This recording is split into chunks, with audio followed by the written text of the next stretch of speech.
खुद पर भरोसा। भरोसा अगर खुदा पर है तो किस्मत में है, वह सब कुछ पाओगे।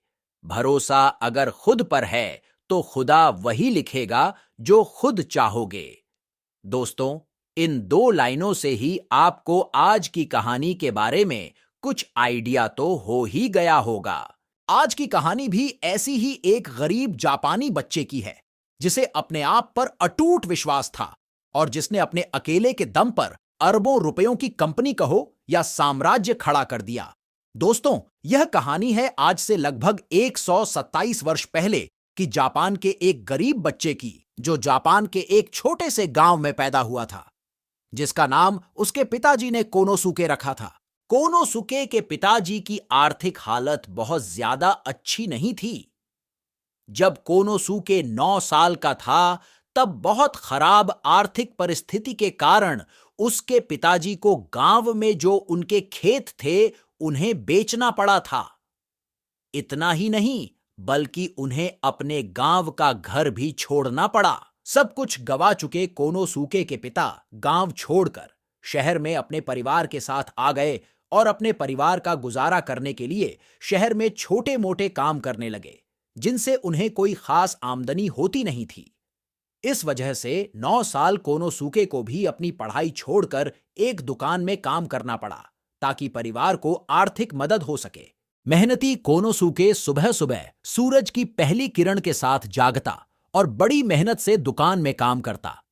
वो दुकान में साफ सफाई करता और छोटे मोटे काम निपटाने के बाद वह अपने मालिक के बच्चों की देखभाल भी करता था। ऐसे ही कुछ महीने काम करते करते बीत गए, मगर जब दुकान में थोड़ी मंदी होने लगी, तब दुकान के मालिक ने उसको निकाल दिया। इस घटना के बाद कोनोसुके ने साइकिल बेचने वाली दुकान में काम शुरू कर दिया। उस समय जापान में साइकिल एक लग्जरी चीज मानी जाती थी और यूके से इंपोर्ट की जाती थी। साइकिल बेचने के साथ साथ इस शॉप में काफी मेटल वर्क भी होता था, जिससे उसको काफी नई चीजें सीखने को मिली। यहां पर काम करते करते उसने लेथ और कई तरह के टेक्निकल टूल्स के बारे में बहुत कुछ सीख लिया। इस शॉप में 5 साल तक काम किया, फिर उसे लगा कि अब कुछ नया सीख सकें, ऐसी जगह पर काम करना चाहिए। उस समय पर बिजली की बढ़ती संभावनाओं को देखकर उसने मन बना लिया कि उसे इसी क्षेत्र में नौकरी ढूंढ लेनी चाहिए। एक दिन उसे अलास्का इलेक्ट्रिक लाइट कंपनी का विज्ञापन मिला, जिसमें उस कंपनी को कुछ एम्प्लॉइज की जरूरत थी। उसने अप्लाई किया और उसे वहां पर नौकरी मिल गई। यहां काम करते करते उसे हर रोज कुछ ना कुछ नया सीखने को मिल रहा था। समय बीतने लगा। कोनोसुके नौकरी करते करते जितनी चीजें तेजी से सीख रहा था, वह अपना खाली समय भी उतनी ही बेहतर तरीके से इस्तेमाल कर रहा था। अपने खाली समय में इलेक्ट्रिसिटी से संबंधित कई पुस्तकें पढ़ लेता था और साथ ही साथ छोटे मोटे एक्सपेरिमेंट्स भी करता था। 20 वर्ष की उम्र में उसकी शादी हो गई और उसकी जिम्मेदारियां भी कुछ बढ़ गई, मगर वो इतना होनहार था कि उसने 22 वर्ष की उम्र तक जहां वह काम कर रहा था, वहां टेक्निकल इंस्पेक्टर बन गया, जो कि उस समय बहुत बड़ी पोस्ट मानी जाती थी। कोनोसुके ने उसी कंपनी में काम करते करते एक इलेक्ट्रिक सॉकेट का इंप्रूव्ड वर्जन बना लिया। उसने जब यह वर्जन अपने बॉस को दिखाया, तो उसके बॉस ने यह कहकर कि यह मार्केट में नहीं चलेगा, उसे रिजेक्ट कर दिया। मगर कोनोसुके को अपने शोध पर बहुत विश्वास था। उसका मानना था कि यह सॉकेट मार्केट में जरूर चलेगा। अपने इसी विश्वास के दम पर उसने नौकरी छोड़कर अपना बिजनेस करने की ठान ली। जब उसने इस बारे में अपने कुछ मित्रों को बताया, तो उन्होंने कहा कि अपनी अच्छी भली नौकरी छोड़कर ऐसे प्रोडक्ट जिसे उसके अनुभवी बॉस ने रिजेक्ट कर दिया है, उसको लेकर बिजनेस करना उसका एक पागलपन है। और इसके अलावा वह ज्यादा पढ़ा लिखा भी नहीं है और ना ही उसके पास बिजनेस का कोई अनुभव है, तो ऐसी स्थिति में उसके प्रोडक्ट चलने की संभावना ना के बराबर है। पर वह कहां मानने वाला था।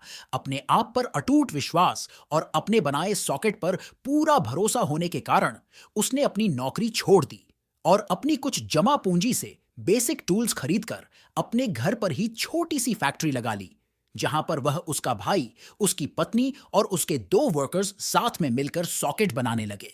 वह खुद जगह जगह जाकर उसे बेचने की कोशिश करता। उसे कोई बड़ा आर्डर नहीं मिला और छोटे मोटे आर्डर से उसका गुजारा भी मुश्किल हो गया। उसकी आर्थिक स्थिति दिन प्रतिदिन और भी ज्यादा खराब होने लगी और ऐसा समय भी आया जब उसको अपने घर का सामान तक बेचना पड़ा और इतना ही नहीं, उसको कर्ज भी लेना पड़ा। चारों तरफ कर्ज और रिजेक्शन। कभी कभी उसको लगता कि अपने सपने को छोड़कर उसे अपनी पुरानी नौकरी पकड़ लेनी चाहिए, मगर उसका विश्वास उसे कुछ और दिन प्रयत्न करने के लिए मजबूर करता। ऐसी स्थिति के चलते उसके दोनों वर्कर्स ने भी उसका साथ छोड़ दिया। अब वह, उसका भाई और उसकी पत्नी, सिर्फ 3 ही लोग इस प्रयास को आगे बढ़ाने लगे और इसी विश्वास की बदौलत उसे एक दिन 1000 सॉकेट का ऑर्डर मिला। धीरे धीरे उसका व्यापार बढ़ने लगा और फिर उसने कभी भी पीछे मुड़कर नहीं देखा।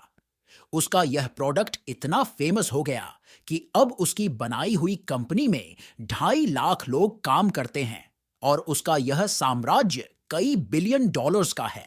और यह सब उस व्यक्ति ने अपने अटल विश्वास के दम पर किया, जिसके पास ना तो पैसा था, ना ही अच्छी पढ़ाई, ना ही कोई सपोर्ट बस था, तो अपने आप पर विश्वास। अटल विश्वास वाले महान आदमी के द्वारा स्थापित कंपनी का नाम भी आपने सुना ही होगा। उस कंपनी का नाम है पैनासोनिक। 94 साल की उम्र में कोनोसुके का निधन तो हो गया, मगर उनके द्वारा स्थापित कंपनी आज क्वालिटी की पहचान है और पूरी दुनिया में छाई हुई है।